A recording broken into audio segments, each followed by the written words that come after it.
परभणी जिल्ह्याचा पुढचा खासदार देखील शिवसेना उद्धव ठाकरे गटाचा होणार असून प्रत्युत्तर शिवसेनेचे आमदार डॉक्टर राहुल पाटील यांनी परभणीमध्ये दिला आहे। परभणीमध्ये काही दिवसापूर्वी शिवसेना शिंदे गटाच्या मराठवाडा संपर्क प्रमुख अर्जुन खोतकर यांनी कार्यकर्त्यांसोबत बैठक घेतली होती। या बैठकीमध्ये खोतकर यांनी पुढील खासदार आपलाच असा विश्वास बोलून दाखवला होता।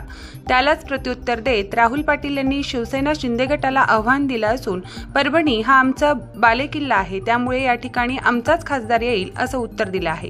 आता सन्माननीय अर्जुन खोतकर साहेब हे शिंदे गटाचे मला वाटतं मराठवाड्याचे प्रमुख नेते आहेत आणि स्वाभाविकच आहे ते त्यांच्या पक्षाबद्दल तसं बोलतील, पण तुम्हाला माहिती काय परिस्थिती आहे संपूर्ण महाराष्ट्रामध्ये जर पाहिलं तर फक्त उद्धव बाळासाहेब ठाकरे या शिवसेनेचंच वातावरण एक झंझावात निर्माण झालेला आहे। म्हणून परभणी नाही तर 48 पैकी मी तर तुम्हाला सांगेल की 40 पेक्षा जास्त लोकसभेवर महाविकास आघाडीचे उमेदवार विजयी होतील, हे तुम्हाला कुठे दिसणार सुद्धा नाही। अशा प्रकारची परिस्थिती निर्माण झालेली आहे। सर्वसामान्य जनतेमध्ये जर तुम्ही जाल तर तुमच्या लक्षात येईल की आज उद्धव बाळासाहेब ठाकरे यांची शिवसेना कुठे आहे आणि दुसरे पक्ष कुठे आहेत। प्रतिनिधी रियाज कुरेशीसह मी अबोली जोशी, DLP न्यूज परभणी।